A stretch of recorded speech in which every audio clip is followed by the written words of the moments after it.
기온이 20도가 넘어가는 것 같습니다. 아주 좋은 날씨가 되었습니다. 여러분 오늘 하루 좋은 하루 되시기를 바랍니다.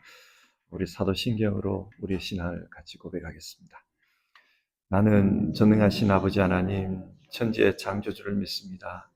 나는 그의 유일하신 아들 우리 주 예수 그리스도를 믿습니다. 그는 성령으로 잉태되어 동정녀 마리아에게서 나시고 본디오 빌라도에게 고난을 받아 십자가에 못 박혀 죽으시고 장사된 지 사흘 만에 죽은 자 가운데서 다시 살아나셨으며 하늘에 오르시어 전능하신 아버지 하나님 우편에 앉아 계시다가 거기로부터 살아있는 자와 죽은 자를 심판하러 오십니다. 나는 성령을 믿으며 거룩한 공교회와 성도의 교제와 죄를 용서받는 것과 몸의 부활과 영생을 믿습니다. 아멘. 찬송가 390장입니다. 390장. 예수가 그늘이시니 우리 1절과 2절 같이 부르고요. 기도하겠습니다.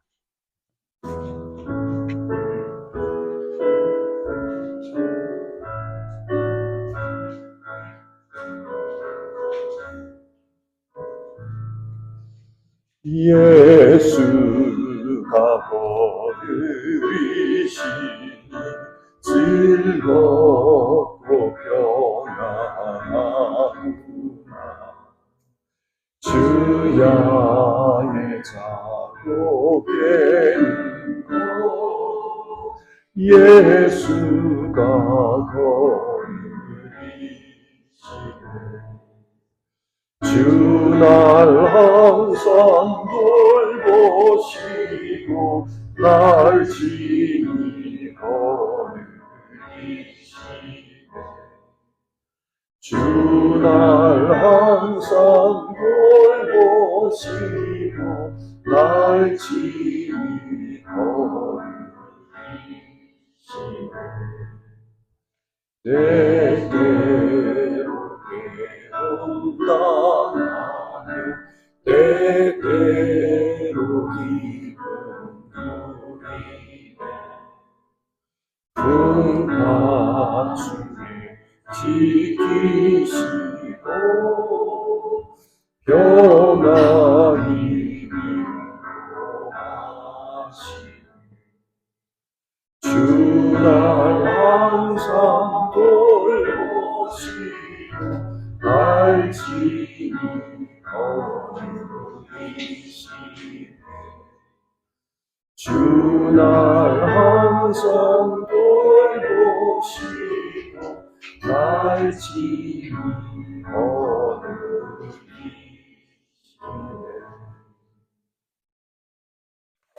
같이 기도하겠습니다.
오늘 함께 살펴보실 성경 말씀은 민수기 9장 15절부터 23절까지 말씀입니다. 9장 15절부터 23절 우리 한 절씩 교독해서 읽도록 하겠습니다. 그리고 마지막 절 같이 읽겠습니다. 9장 15절에서 23절입니다. 성막을 세우던 날 구름이 성막 곧 증거궤가 보관된 성막을 덮었다. 저녁에는 성막 위에 구름이 불처럼 보였으며 아침까지 그렇게 계속되었다. 그것은 늘 그러하였다. 구름이 성막을 덮고 있었으며 밤에는 그 구름이 불처럼 보였다. 구름이 성막 위로 거쳐 올라갈 때면 이스라엘 자손은 그것을 보고 난 다음에 길을 떠났고, 구름이 내려와 머물면 이스라엘 자손은 바로 그 자리에 진을 쳤다. 이스라엘 자손은 이렇게 주님의 지시를 따라 떠났고 또 주님의 지시에 따라 진을 쳤다. 구름이 성막 위에 머물러 있는 날 동안에는 진에 머물렀다. 그 구름이 성막 위에 여러 날 동안 오래 머물면 이스라엘 자손은 주님의 명을 지켜 길을 떠나지 않았다. 구름이 성막 위에 며칠만 머물러 때도 있었다. 그때도 주님의 지시에 따라서 진을 치고 또 주님의 지시에 따라 길을 떠나곤 하였다. 구름이 저녁부터 아침까지만 머물러 있을 때도 있었다. 그럴 때에는 아침이 되어 구름이 거쳐 올라가면 그들은 길을 떠났다. 낮이든지 밤이든지 구름만 거쳐 올라가면 그들은 길을 떠났다. 때로는 이틀이나 한 달이나 또는 몇 달씩 계속하여 구름이 성막 위에 머물러 있으면 이스라엘 자손은 그곳에 진을 친 채 길을 떠나지 않았다. 그들은 구름이 거쳐 올라가야만 길을 떠났다. 같이 읽겠습니다. 이렇게 그들은 주님의 지시에 따라 진을 찾고 주님의 지시에 따라 길을 떠났다. 그들은 주님께서 모세를 시켜 분부하신 대로 주님의 명령을 지켰다. 아멘. 오늘 읽은 성경 말씀은 하나님께서 이스라엘을 어떻게 인도하셨는가, 그것에 대한 기록입니다. 이 말씀은 오늘 우리에게도 중요합니다. 왜냐하면 하나님은 이스라엘 공동체뿐만 아니라 자기 백성 한 사람 한 사람의 삶도 인도하시기 때문입니다. 다윗을 한번 생각해 보십시오. 다윗이 이렇게 하나님을 찬양했습니다. 여호와는 나의 목자시니 내게 부족함이 없으리로다. 그가 나를 푸른 초장, 쉴 만한 물가로 인도하시는 도다. 다윗은 하나님께서 자신의 인생을 인도하고 계신다, 그렇게 고백했습니다. 좋을 때도 인도하셨고 또 사망의 음침한 골짜기를 지나갈 때에도 인도하셨다고 합니다. 하나님은 언제나 우리를 인도하십니다. 다윗만 인도하셨을까요? 예수님께서 제자들에게 말씀하십니다. 너희는 나를 따르라. 그러면서 스스로를 나는 선한 목자다, 그렇게 말씀하셨습니다. 예수님은 자기 제자들을 인도하셨습니다. 따라서 오늘 우리도 인도하십니다. 우리가 믿음으로 사는 것은 주님께서 우리를 인도하고 계신다, 그것을 믿는 것입니다. 주님께서 우리를 인도하신다. 그러면 우리는 어떻게 살아야 될까요? 오늘 민수기의 말씀을 보면서 주님께서 우리를 인도하신다. 우리는 어떻게 살아야 할까? 그것을 생각해 보도록 합시다. 15절을 보겠습니다.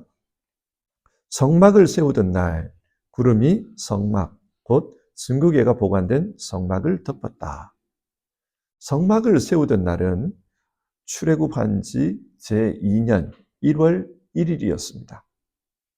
시내산에서 계시를 받은 모세는 그 계시에 따라서 성막을 만들었습니다. 그리고 해가 바뀌어서 1월 1일이 될 때 그때 성막을 봉헌했습니다. 성막을 봉헌했을 때 하나님의 반응이 나타났습니다. 그 반응은 성막에 구름이 내려앉는 것이었습니다. 그런데 성경에 나오는 이 구름은 좀 특이합니다. 15절 뒷부분을 보면요. 저녁에는 성막 위에 구름이 불처럼 보였으며 아침까지 그렇게 계속되었다. 이 구름은 낮에는 구름 모양이었지만 밤에는 불의 모양이었습니다. 모양이 바뀌었습니다. 이 구름에 대한 이야기가 처음으로 나오는 것은 출애굽기 13장입니다. 이스라엘 백성들이 이집트에서 나왔을 때 하나님은 이 구름으로 이스라엘 백성을 인도하셨습니다. 그런데 그 부분을 읽어보면은 하나님께서는 낮에는 구름 기둥, 밤에는 불 기둥으로 인도하셨다. 그렇게 말합니다. 그러다 보니 우리는 하나님은 낮에는 구름 기둥으로, 밤에는 불 기둥으로 이렇게 두 개의 기둥으로 자기 백성을 인도하셨구나. 그렇게 생각할 수 있습니다. 하지만 오늘 본문을 보면 두 개가 아닙니다. 하나입니다. 낮에는 그 구름이 구름 모양으로 보였고 밤에는 불의 모양으로 보였습니다. 자, 이 구름이 뭘 상징할까요? 출애굽기 40장을 보면 이 구름이 성막에 내려왔을 때 그때 모세는 이 상황을 이렇게 묘사합니다. 하나님의 영광이 성막에 가득했다. 그러니까 이 구름을 보면서 하나님의 영광이라고 말하고 있습니다. 그러니까 이 구름은 하나님의 영광을 상징합니다. 우리는 성경을 읽으면서 하나님의 영광이 나타났다. 이런 표현을 종종 읽습니다. 그리고 이런 표현은 하나님의 임재와 관련해서 나타나는 경우가 태반입니다.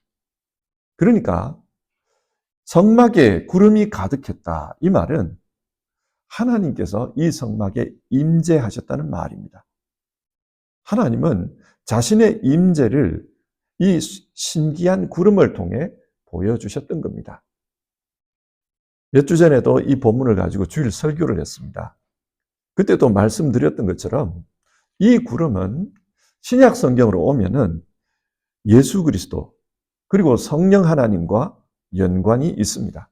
다시 한번 말씀드리겠습니다. 예수님께서 변화산에서 모세와 엘리야를 만납니다. 그리고 그곳에서 말씀을 나눌 때 그때 이 구름이 그 산에 임했다고 합니다. 그리고 구름 속에서 하나님의 음성이 들려왔다. 성경 그렇게 말해요. 이는 내 아들이요 내가 택한 자다. 너희는 그의 말을 들으라. 이런 음성이 들려올 때 그때 예수님의 모습은 어땠는가? 예수님의 모습은 얼굴이 변하였고 옷이 눈부시게 희었다. 또 다른 복음서에서는 해와 같이 빛났다. 그렇게 말합니다. 이렇게 보면 이 변화산에서의 장면은 이런 거예요. 하나님의 임재가 구름의 형태로 나타났습니다. 그리고 그때 예수님의 모습은 해와 같이 빛나는 그런 형상이었습니다. 민수기의 말씀과 비교해 보면은 이 변화산에 구름과 해, 즉 불의 형상, 그게 동시에 그게 나타난 겁니다. 이게 뭘 말하는가? 하나님은 예수 그리스도를 통해 우리 가운데 임재해 계신다는 겁니다. 그래서 하나님은 너희는 그의 말을 들으라. 그렇게 말씀하는 겁니다. 성령이 임할 때도 마찬가지였습니다. 오순절날 제자들이 마가의 다락방에서 기도하고 있었습니다. 그때 성령 하나님이 제자들에게 임하십니다. 그 모습을 누가는 이렇게 표현합니다. 그때 갑자기 하늘에서 세찬 바람이 부는 듯한 소리가 나더니 그들이 앉아있는 온 집안을 가득 채웠다. 그리고 불길이 솟아오를 때 혓바닥처럼 갈라지는 것 같은 혀들이 그들에게 나타나더니 각 사람 위에 내려 앉았다. 각 사람 위에 불의 혀 같은 모양으로 성령이 임했다는 거예요. 성령의 임재를 불의 모양으로 묘사하고 있습니다. 왜 불의 모양인가? 하나님의 이 구름은 낮에는 구름, 밤에는 불의 모양이라고 했습니다. 그러니까 성령이 임할 이 당시 세상은 아주 영적인 어두운 밤이라는 겁니다. 예수님은 승천하시고 여기 안 계십니다.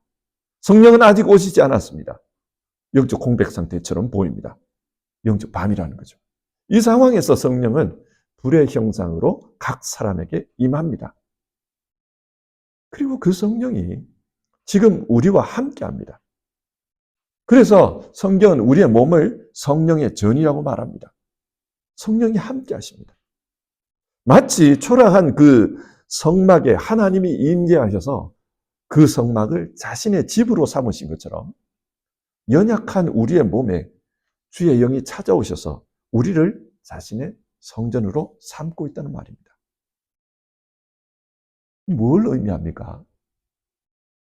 하나님은 그 성막에서 자기 백성의 예배를 받으셨습니다.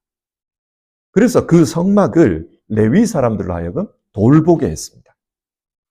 성막 그 자체는 금이나 은과 같은 보석으로 치장된 그런 대단한 가치가 있는 건물이 아닙니다. 그러나 하나님은 그 집을 레위 사람들을 동원해가지고 돌보게 하셨습니다. 왜 그렇게 하시는가? 하나님의 임재가 그곳에 나타나기 때문입니다. 하나님께서 임하시니까 그 초라한 성막을 거룩한 집, 레위 사람들이 돌보면서 하나님을 섬기듯이 돌보는 집으로 만드셨습니다. 우리 역시 마찬가지. 우리 각자는 연약한 육체입니다. 그러나 하나님께서 영으로 임재해 계시기 때문에 우리는 거룩한 사람들, 하나님의 사람입니다. 성도라고 부르죠. 그래서 하나님은 우리 각 사람에게 천사를 보내서 지키고 계신다. 마태복음 그렇게 말해요. 우리 각자에게 우리를 보호하는 천사가 있다. 그런 말을 해요. 하나님께서 돌봐주십니다. 성도 여러분, 하나님은 우리와 함께 하십니다. 광야 인생을 살아가는 자기 백성에게 임재하셔서 함께 하십니다. 함께 하시면서 인도하십니다. 어떻게 인도하는가?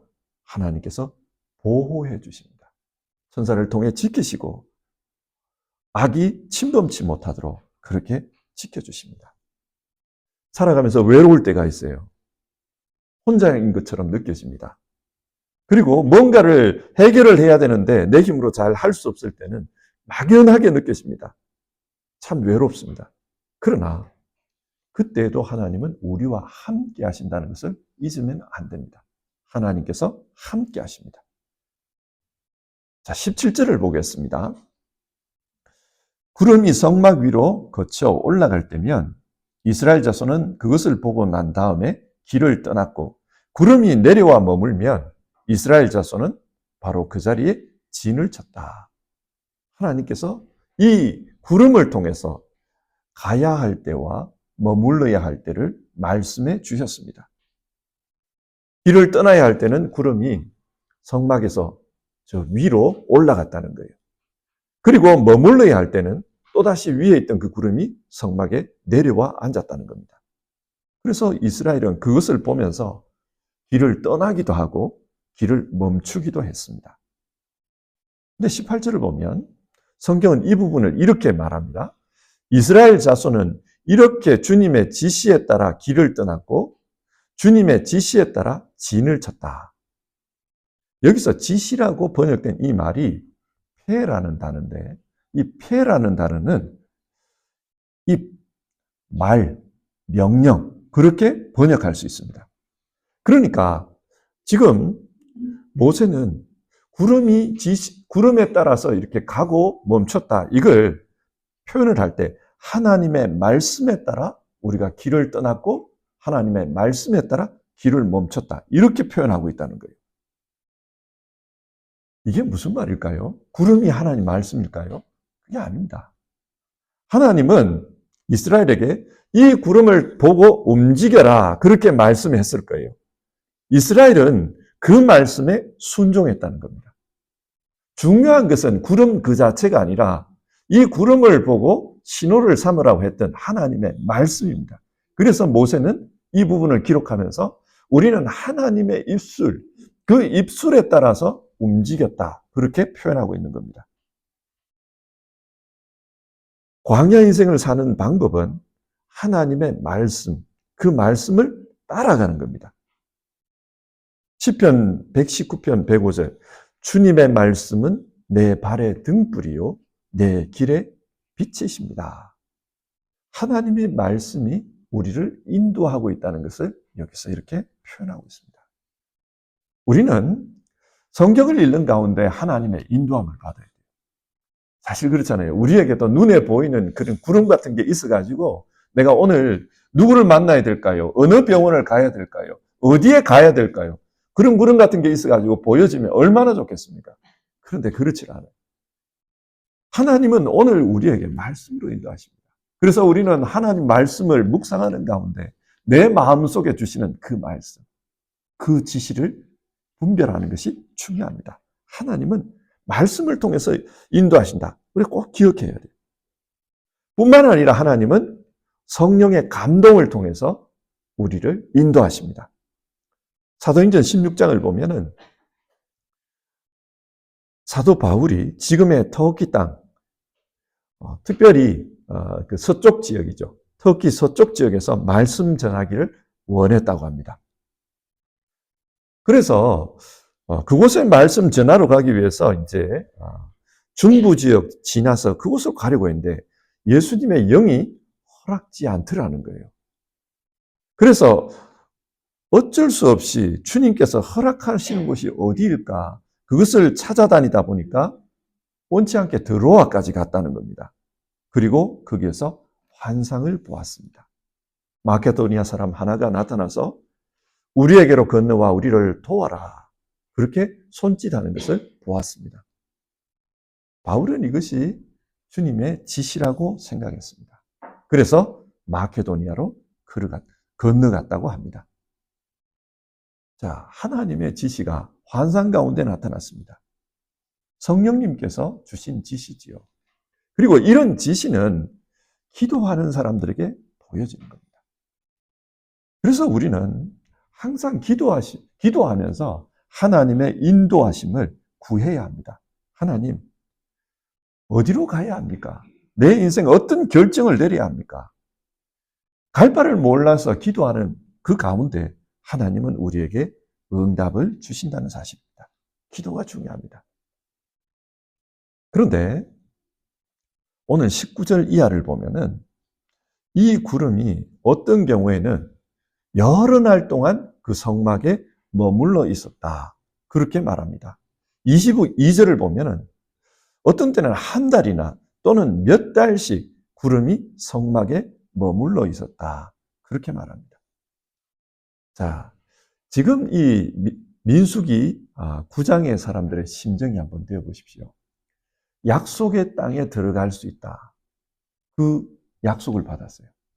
그리고 그 약속의 땅은 젖과 꿀이 흐르는 땅이다. 굉장히 복된 땅이라고 그랬습니다. 시내산에서 정말 먹을 것이 없어서 하나님 앞에 울부짖던 사람들입니다. 그 사람들이 젖과 꿀이 흐르는 땅으로 들어갈 수 있다. 이제 출발해라.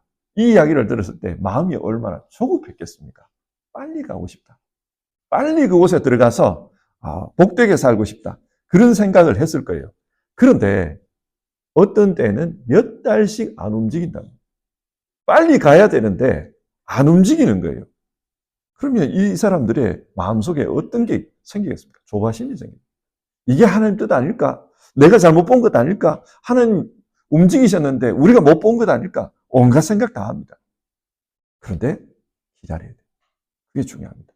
우리도 기도하는 가운데 하나님, 내 마음에 이런 소원이 있습니다. 인도해 주십시오. 해결해 주십시오. 기도합니다. 응답이 없어요.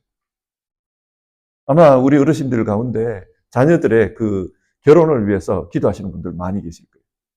내 자녀, 하나님 좋은 짝 만나게 해주십시오. 기도를 해도 이게 응답이 없다. 하루 이틀, 몇 년이 가도 응답이 없다. 조바심이 생길 겁니다. 그런데 기다리게 하는 거예요. 자, 그러면 우리가 이런 질문이 들어요. 인도해 주신다고 하시면서 왜 인도하지 않고 어떤 때는 몇 달씩 그렇게 기다리게 하는가? 바울의 예를 가지고 한번 생각해 봅시다. 바울이 아시아에서 복음을 전하고 싶어 했습니다. 그래서 그곳으로 가기 위해서 부르기아, 갈라디아, 무시아, 비두니아 이런 곳으로 막 다니면서도 아시아로 가고 싶었어요. 그런데 이 사도행전 16장에 나오는 이 지명이 신약 성경에 또 나옵니다. 어디에 나오는가? 베드로전서에 나와요. 베드로전서 1장 1절 한번 읽어볼게요.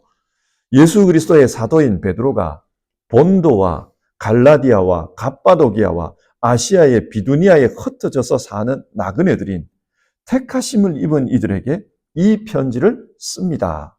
이게 무슨 말입니까? 베드로가 지금 그곳에 흩어져 있는 성도들이 있다라는 거예요. 그러니까 그 지역에 이미 복음 사역을 하는 사람들이 있었다는 말입니다.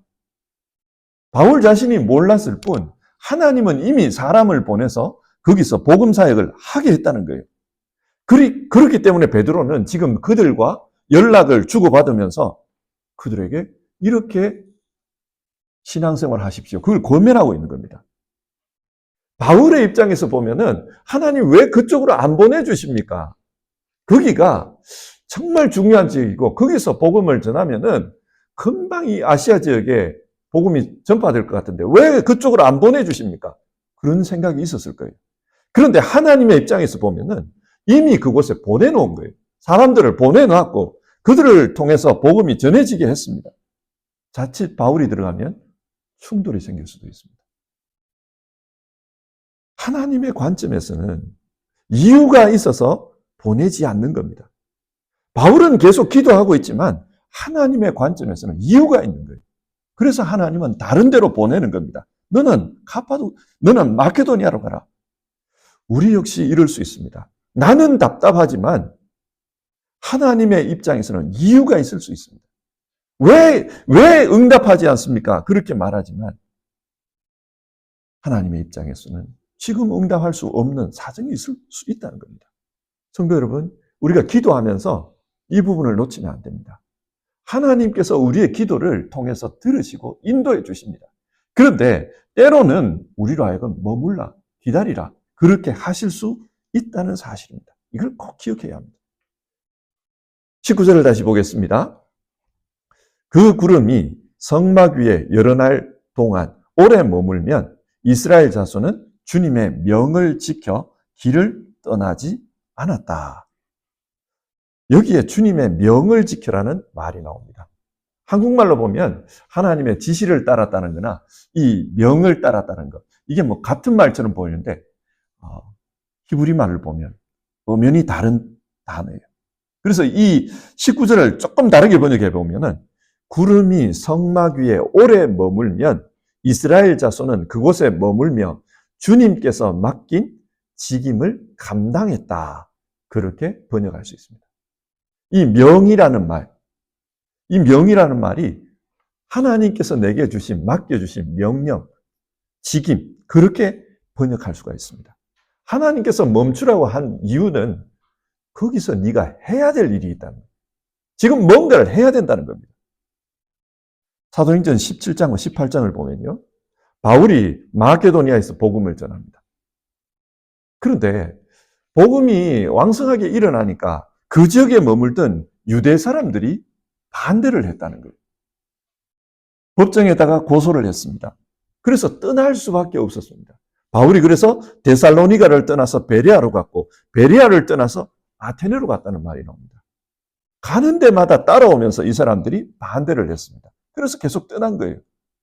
그렇게 떠나서 이동하다 보니까 그 그리스 반도 가장 남쪽 부분인 고린도까지 오게 됐습니다. 이 고린도에서도 유대인들의 반대를 경험했습니다. 많은 사람들이 바울을 힘들게 했습니다. 바울은 그곳을 떠나야만 했어요. 그런데 그때 하나님께서 이런 말씀을 하십니다. 너는 여기에 계속 머물라. 무서워하지 말고 잠자코 있지 말고 끊임없이 말하여라. 내가 너와 함께 있으니 아무도 너에게 손을 대어 해하지 못할 것이다. 이 도시에는 나의 백성이 많다. 머물라고 하신 이유가 있어요. 이 도시에는 나의 백성이 많다는 겁니다. 어쩌면 데살로니가에서 베레아에서 잠시 머물면서 떠나게 하신 데는 이미 그곳에서 할 일은 다 한 겁니다. 그러나 이 고린도에서는 해야 할 일이 많았던 겁니다.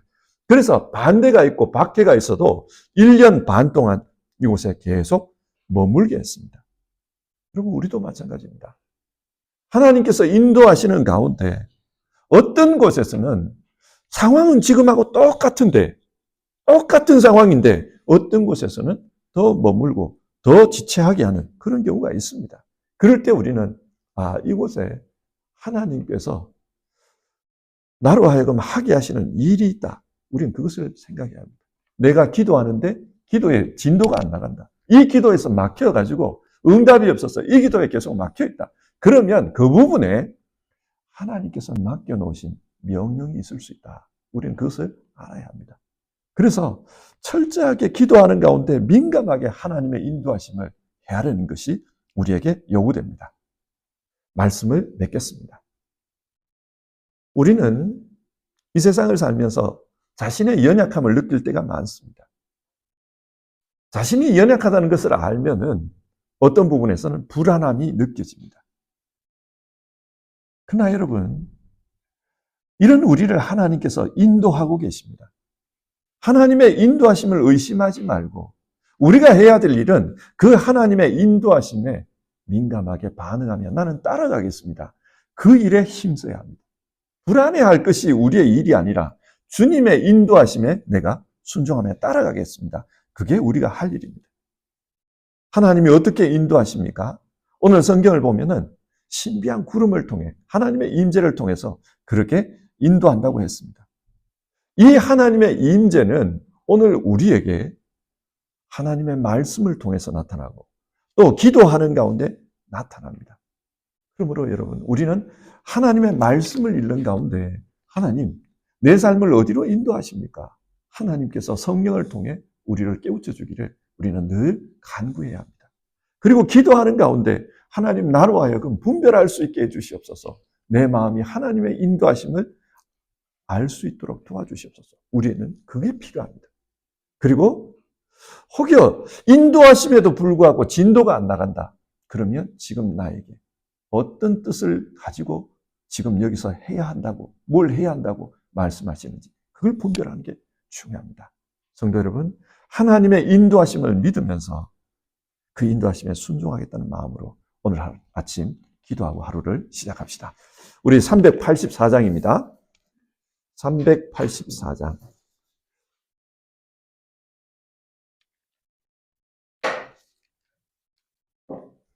384장. 나의 갈 길 다 가도록 우리 1절과 2절 부르고요. 같이 기도하겠습니다.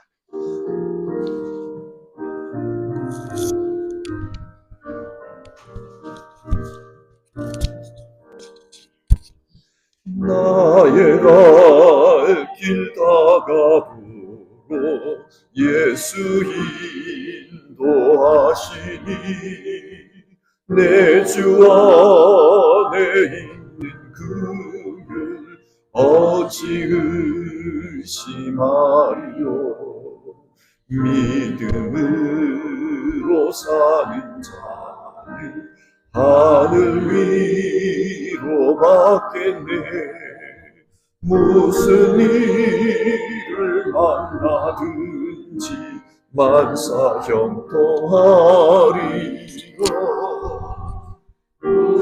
일을 만나든지 만사형통하리라.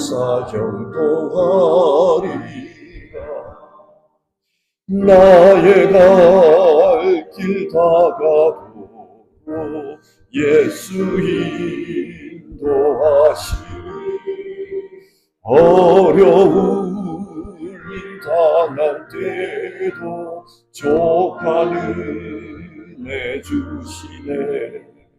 나는 심히 고단하고 영혼 매우 가난하. 나의 앞에 반석에서 샘물 나게 하시네. 나의 앞에 반석에서 샘물 나게 하시네. 자, 우리 같이 기도하겠습니다. 살아가면서 우리는 자신의 연약함을 느낄 때가 있습니다.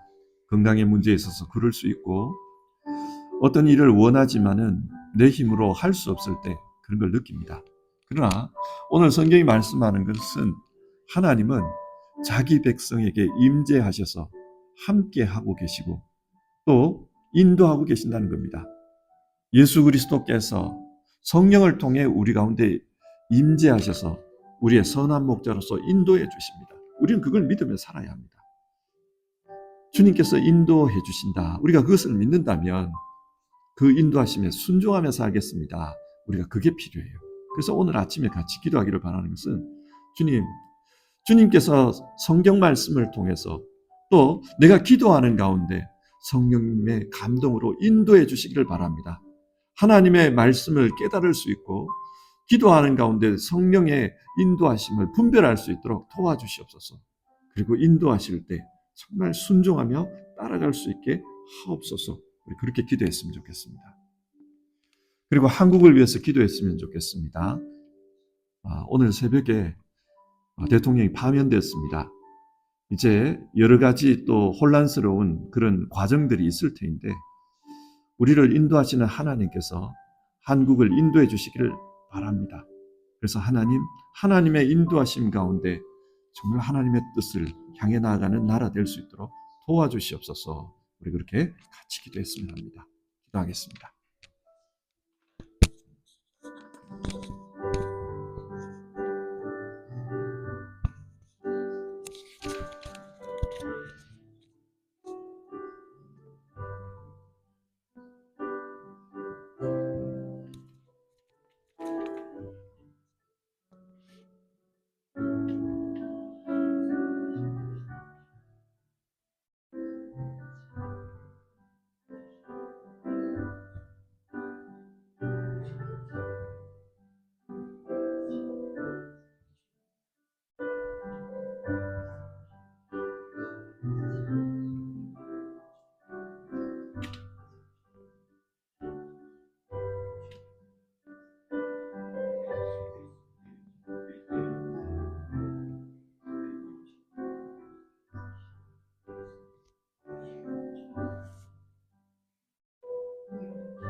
하나님, 오늘 성경 말씀을 통해서 하나님은 자기 백성을 인도하시는 분이라는 것을 우리가 읽었습니다.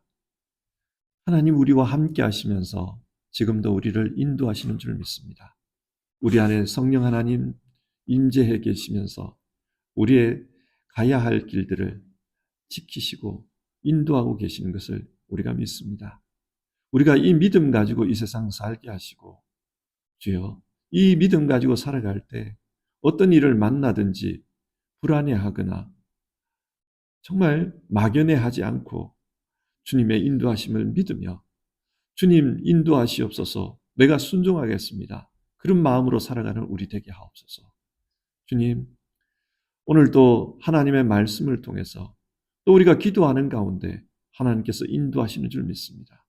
하나님의 말씀 가운데 우리 각자에게 들려주시는 그런 하나님의 인도하심의 말씀들을 잘 분별하는 우리 되게 하여 주시옵소서. 기도하는 가운데 하나님께서 무엇을 원하시는지 그것을 잘 깨닫는 우리 되도록 우리의 심령 가운데 역사하여 주시옵소서. 오늘 하루도 하나님의 인도하심을 믿고 살아가는 모든 성도님들에게 구체적으로 하나님의 인도하심을 따라 사는 그런 삶이 나타나도록 주님 도와주시기를 바랍니다. 그리고 한국을 위해서 기도합니다. 하나님, 긴 시간 동안 참으로 혼란스러웠습니다. 헌법재판소에서 판결이 나왔고 이제 그 판결에 따라서 또 새로운 대통령을 뽑는 그런 선거가 있을 터인데 하나님 이 과정이 혼란스러운 과정이 되지 않도록 도와주시고 우리 민족을 우리나라를 하나님 인도해 주셔서 질서가 잡힐 수 있게 도와주시고 하나님의 뜻에 부합되는 정말 좋은 나라로 나아갈 수 있도록 그렇게 인도해 주시기를 바랍니다. 하나님의 인도하심이 우리나라 우리 민족에게 임할 수 있도록 도와주시옵소서. 하나님 아버지 오늘 아침에 정말로 나라를 염려하면서 기도하는 모든 분들 그 기도를 하나님 들어주시기를 바라고 가장 선한 길로 하나님 인도해 주시옵소서. 우리 주님 귀하신 예수님의 이름으로 기도드립니다. 아멘. 주기도문 하겠습니다. 하늘에 계신 우리 아버지 아버지의 이름을 거룩하게 하시며 아버지의 나라가 오게 하시며 아버지의 뜻이 하늘에서와 같이 땅에서도 이루어지게 하소서. 오늘 우리에게 일용할 양식을 주시고 우리가 우리에게 잘못한 사람을 용서하여 줄 것 같이 우리 죄를 용서하여 주시고 우리를 시험에 빠지지 않게 하시고 악에서 구하소서. 나라와 권능과 영광이 영원히 아버지의 것입니다. 아멘.